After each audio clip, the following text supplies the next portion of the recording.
すごい楽しくなってきた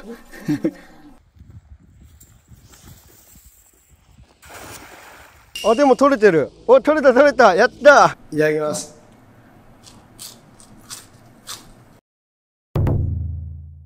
はい、こんにちは。小豆島の漁師浜湯です。今回はですね、投網を買って遊ぶ動画です。どうぞ。大部港1時間後。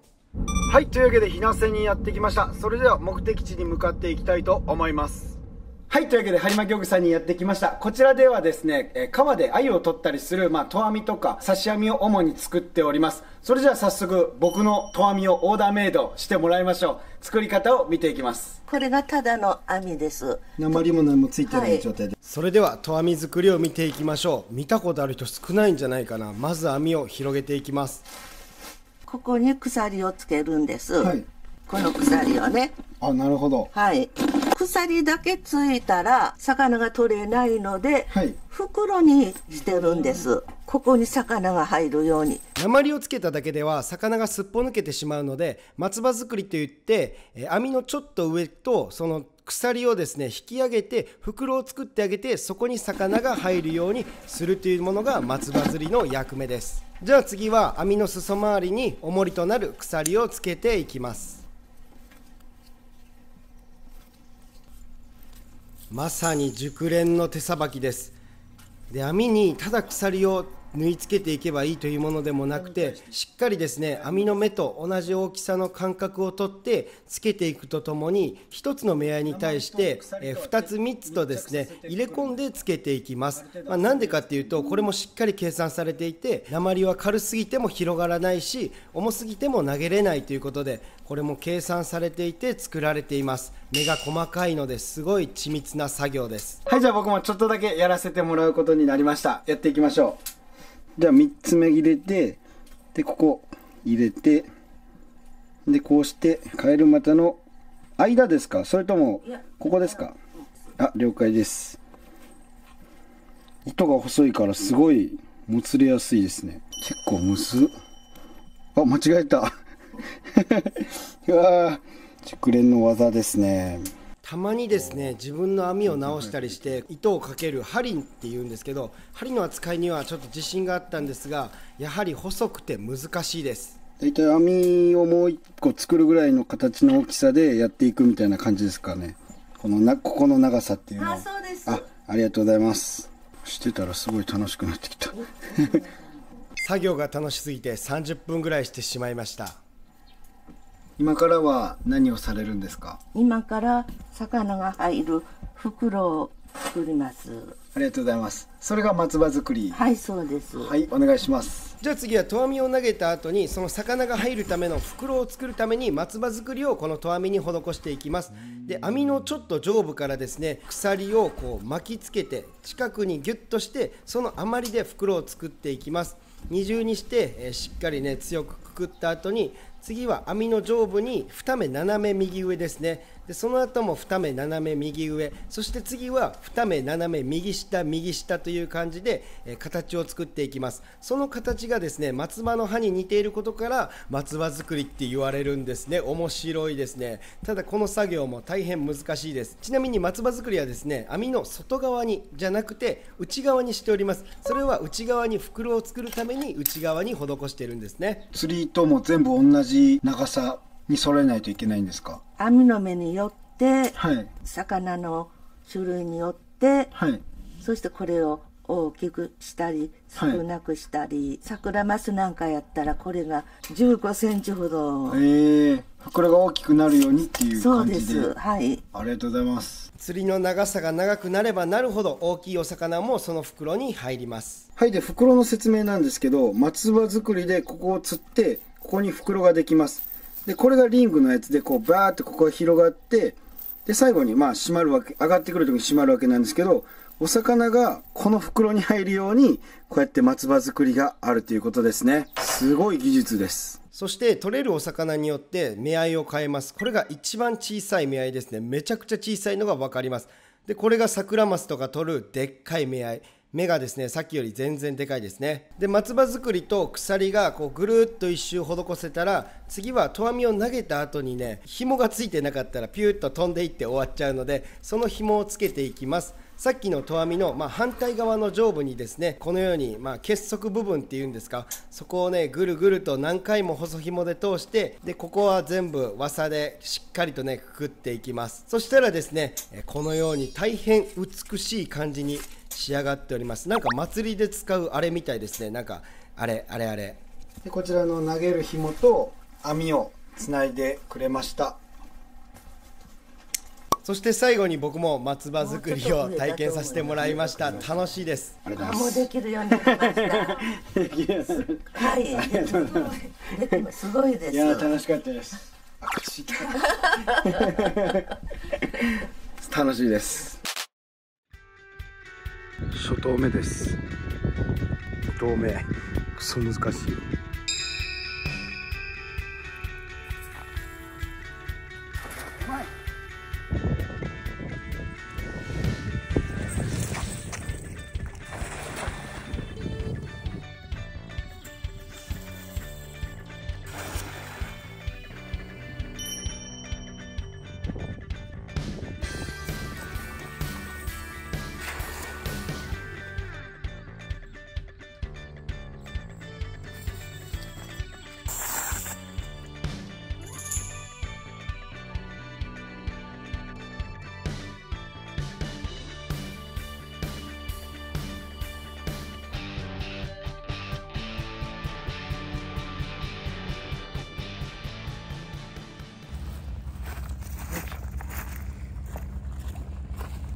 よいしょ。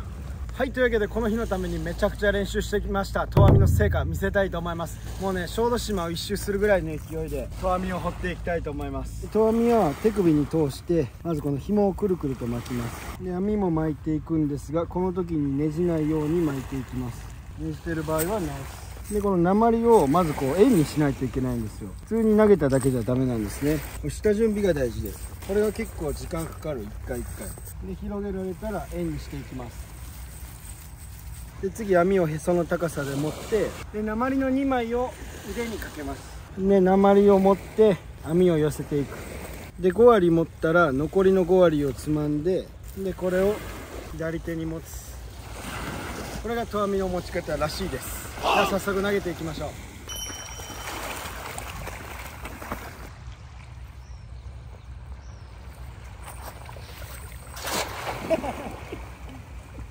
これじゃあまず取れない。海の中でやるのは無理です。めっちゃゴミかかった。最悪。松葉作りで袋状になってるからゴミ取るのも大変ですね。いやー難しい。海の中から投げるのは不可能なので、どっか鳩で魚がいそうな場所を探していきます。小豆島は至るとこ自然の宝庫なんで、自然イコール小豆島、いいとこ探していきましょう。今ね海岸沿い探してたらチヌがいましたんで、急いで準備します。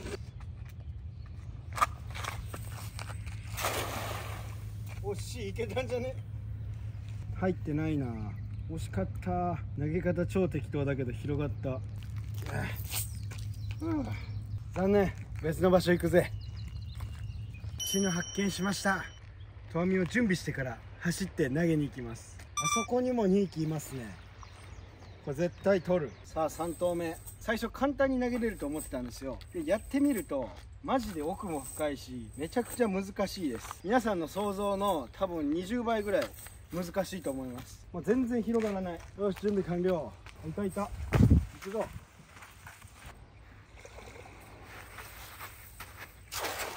飛ばない。何歩練習してもうまくいかん。あー悔しい。自分が情けない。あんだけ練習したのに。だが私は諦めない。無人島投網一本で生きていく企画のためにも、これでしか生活できないと思えば頑張れますね。次だ。はい、じゃあまた綺麗な場所にやってきました。投げていきます。うまく投げれるかな。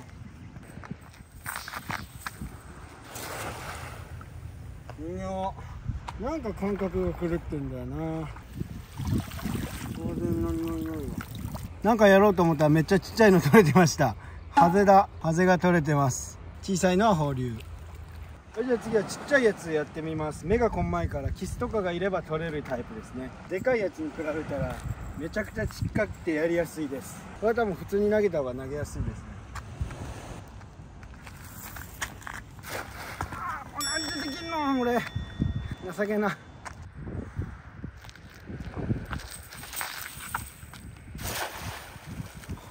全然前の感覚ができる。いやー、小さいハゼ1匹でした。移動します。さあ、はい、じゃあ愛禅寺にやってきました。小宝のとこですね。お願いします。僕に投網で魚を取らせてください。小豆島の漁師 YouTuber 浜ゆのサワラが大好評発売中。厳選されたサワラのみを使用し、衛生管理抜群の加工場で丁寧に焼き上げ、しっかりと梱包。一つ目が美味しいサワラの森を食べられるセットとなっております。内容量がサワラの1匹半分分と、サービスでまこと白子がついてます。もう一方がサワラのたたきができるものと味噌漬けが2つついております。美味しい瀬戸内海のサワラの味噌漬けが2つと、サワラの約4分の1匹分です。どちらも大満足の1箱となっております。ギフトにも最高です。今年もいかがでしょうか。はい、じゃあまた移動してきました。次こそは必ずデカチヌを取るんだ私は。とりあえず投げてみっか。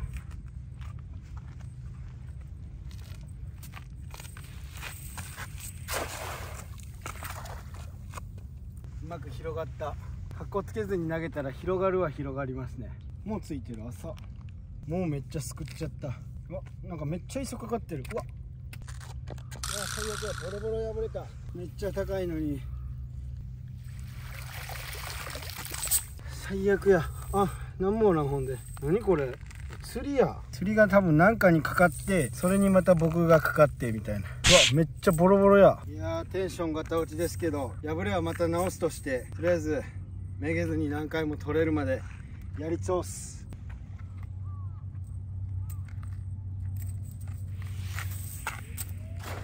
あー、くそ、めちゃくちゃダメだ。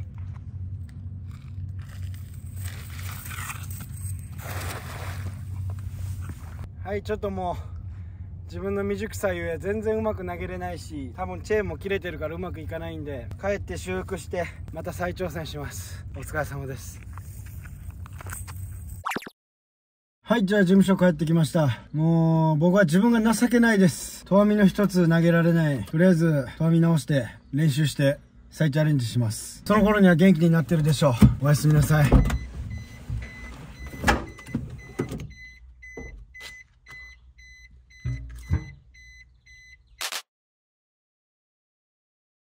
はい、じゃああれから投網を訓練全然してないです。してないんですけど、なんかとあるとこにね、アジが湧いてるっていうらしいんで、小さい方の投網を持って行って取りに行きます。今日は取りたい。もう前はめっちゃ悔しかった。とりあえず鹿児島ハイボール乾杯。うまいね。いや本当このまま取れなかったら動画にならないんでね、協力してくれた播磨漁具さんにも申し訳ない。このままの動画じゃ YouTube の動画には動画な。はい、来たんですけど残念ながらいなかったです。いや残念。またちょっと次何かが湧いたっていう時までお待ちください。はい、あれから小豆島探し回ってようやくね、とある脇藻を見つけました。早速準備していきたいと思います。これ見つけてもね、すぐに投網は投げれないっていう、そこがデメリット。お、めっちゃ湧いてる。アジゴか。あ、逃げちゃった。まあ投げます。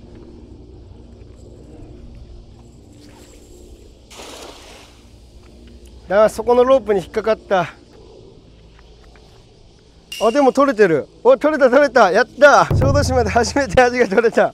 うわ、やったー。これいっぱい取れてる。うわ、マジ嬉しい。ほら、アジゴです。とりあえず全部外していきます。全部目に刺さっとるな。これはもう南蛮漬け決定ですよ。じゃあ1頭でこれだけの量が取れました。2、4、ロー、ハート、2、4、15匹ですね。やった。で、何も入れ物持ってきてないんで、袋に入れて持って帰ります。夏だから怖いね。早めに帰ろう。よし、オッケー。じゃあ、投網の準備だけしといて、また探します。置いといと。行きます。あー、めっちゃミスった。くそ、全然広がらなかった。あ、でもついてる。また取れてる。いっぱい取れてる。わあ、すごいすごい。取れたけど全部目に刺さってる。これまた全部目から抜きますね。はい、2回目も同じぐらい取れました。さあもう1匹探すぞ。ちょっといないから適当に投げてみます。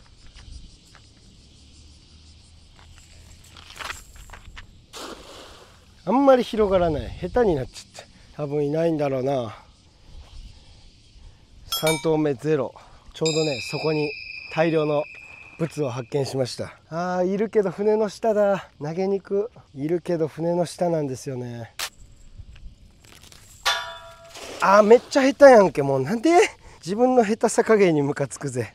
取れてたらよし。あんま刺さってないな今回は。今回は全然今回ゼロだ。こんなこともあるんですね。さっきね遠くにいた軍団がこっち近づいてきてるんですよ。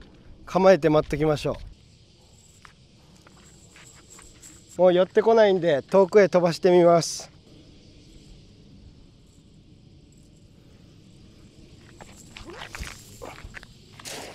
ちょっと届かん。惜しかったな。広がりもそんな悪くなかったんじゃない。でも取れてないわ。ゼロ。1匹取れてる。3回目1匹ゲット。めっちゃ湧いてるの発見しました。ただ風が強いのとね高さがあるからうまく広がらないかも。それいい感じ。魚の形にはなったぞ。なったけど深かったな。今海面から坂までの距離が深いとやっぱり逃げちゃいますからねこの子たち。これで取れなかったらもう魚が深かった。ほらやっぱ深かった。いないわ。残念です。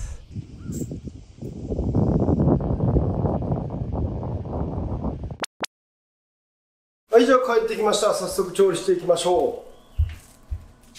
はい、というわけでこれだけのねアジゴが取れました。アジゴはですねその名の通りアジの子供ですね。でアジはですねもう名前の由来で味がうまいからって言われるだけあってめちゃくちゃ味がいいです。だから子供でも美味しい。で念願の思いでようやくね十和見で取れたこちらのアジゴ、ちょっと大きいやつは手まり寿司にして小さいやつは得意の南蛮漬けでいきたいと思います。レッツゴー。小さいやつだけ避けていきます。全部小さいんですけどね。ちょうど僕が立ってない時ぐらいですかね。よし、じゃあこっちは南蛮漬け。こっちをさばいていきます。で、さばき方なんですが、まずこちらのね、前後、呼び方は人それぞれなんですが、これをね、尻尾の方から取っていきます。尻尾の方から取っていった方が傷が最小限で抑えられる。で、ここまでいったらこれ、OK。で、反対も裏返して取っていきます。これはね、水の流れとか、そういうのを感じる器官と言われてますね。味噌かマとか。OK。じゃあ次こうして頭を落としていきます。もう斜めにズバッといって、で、お腹裂いて腹を出すと。ほとんどないですね、お腹の中。よいしょ。はい、こんな感じ。で、これを全部やっていきます。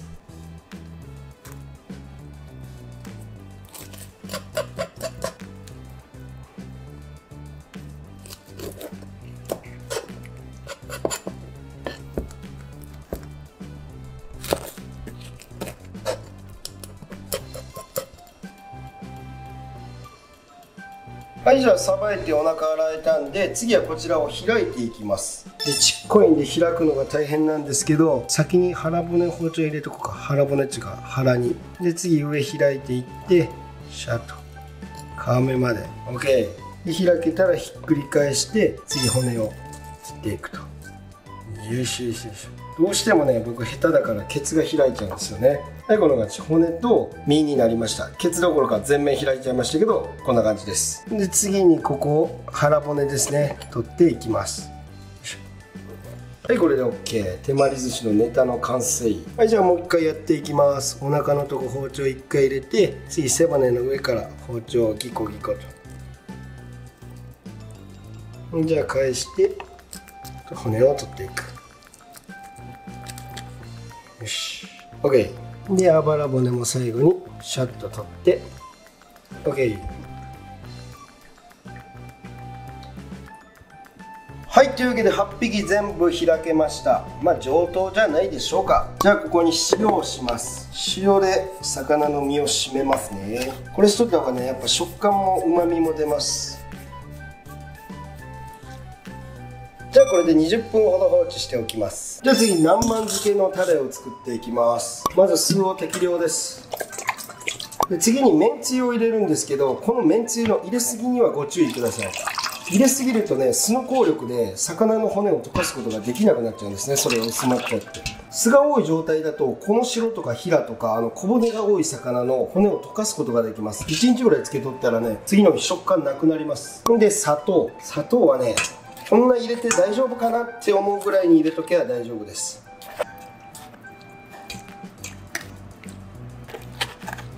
これぐらい入れとけば大丈夫。で、混ぜます。で、ちょっと味見。気持ち酸っぱいぐらいでちょうどいいです。それじゃあさっきのけた味を用意して、ここに片栗粉を入れていきます。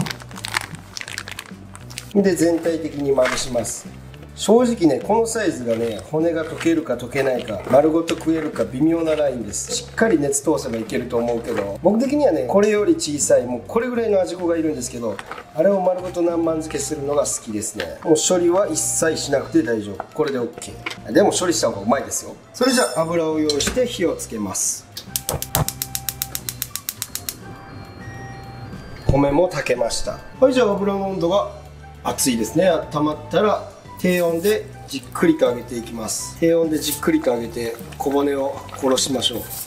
お腹はね割らずにやってるからたまに破裂するんで、それだけご注意ください。でもう一気に全部揚げます。うまそうに揚がってますね。はい、じゃあ待ってる間に付け合わせの野菜を切っていきます。用意するものがピーマン、玉ねぎ、そそり立つ人参です。じゃあまずは玉ねぎからいきましょう。玉ねぎを切り離して半分で普通に細く切るだけです。で次ピーマンも切り離してピーマンの種を取っていきます。初めてのやり方、全然うまくいきませんでした。ピーマンも細く切っていきます。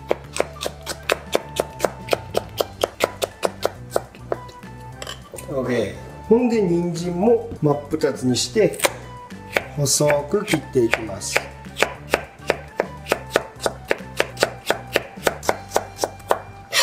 はい、であそこの味が上がる前にですね、こっちが時間が経過しました。見てください、めちゃくちゃ水分が出てるのが分かります。まずこれ洗って水気取ります。はい、でアジの水気が取れたらこっちの南蛮漬けの用タレを借りてちょっとこれつけます。でこれは冷蔵庫へ入れておきます。そうこうしてる間に味もうまそうに上がってきましたよ。めちゃくちゃいい感じですね。はい、じゃあ油を切らずに揚がったものをそのままつけていきます。揚げ油がちょっと入るとすごい美味しいです。うまそう。ちょっとめっちゃうまそうなんで塩つけて1個食いますね。辛抱なら。いただきます。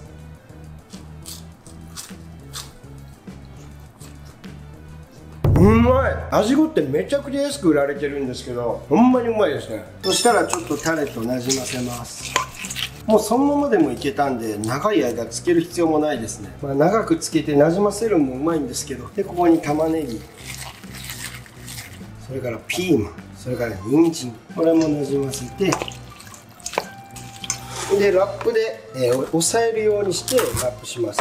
ギュッとこれで全体に染み込むように。そしたらこれも冷蔵庫の中で保管します。でもう溶けてたんで今日の晩飯にしたいと思います。それじゃあ夜までさよなら。はい、というわけで夜になりました。しっかり使っているのか見ていきましょう。南蛮漬けと手まり寿司のネタ。はい、じゃあこんな感じです。南蛮漬けもいい感じに使ってて、酢漬けもいい感じに使ってます。よう身が締まってうまそうですね。じゃあ南蛮漬けをお皿に盛っていきます。やっぱうまそうに見せるにはまずですね、魚だけを盛るんですね、こうやって。で次に白い玉ねぎ盛ってピーマンと人参をのせていきます。でちょっと汁をかけて、完全に忘れてた鷹の爪。仕方ないから後入れだ。なんか忘れてるなと思ったんだよな。では次手まり寿司作っていきます。まず手酢つけて、本当はラップとかでしてもいいんですけど今日は手でやります。でまず米を丸めます。で手まり寿司はですね、この丸い感じの見た目が手まりのようだから手まり寿司です。でこう乗せる前にミスったわさびを乗せて、でネタを乗せます。丸く握ってあげる。はい、ほんだらかわいいですね。お寿司ができました。これを女子に作ればモテること間違いなしですね。こんな感じ。じゃあどんどん作っていきます。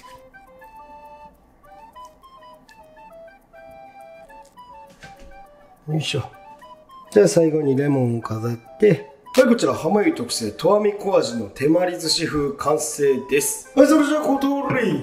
はい、というわけで完成しました。浜湯特製とわみ小味御膳です。南蛮漬けに手まり寿司。ハイボール、それじゃあ食べよう。おしめようか。いやー、めちゃくちゃうまそうです。いただきます。というわけで、ハイボールタイム。はい、それでは乾杯。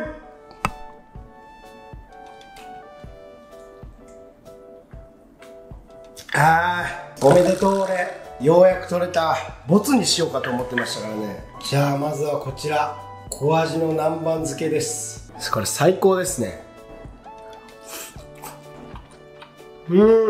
揚げて骨なんて全然気にならないです。でこのアジのうまみに酢の酸味、それからですねやっぱこの玉ねぎのシャキシャキとして食感で、ピーマンとかね赤いものとかで彩りもあって見た目にも美味しい。最高ですね。ちょっとわざとらしかった。うまい。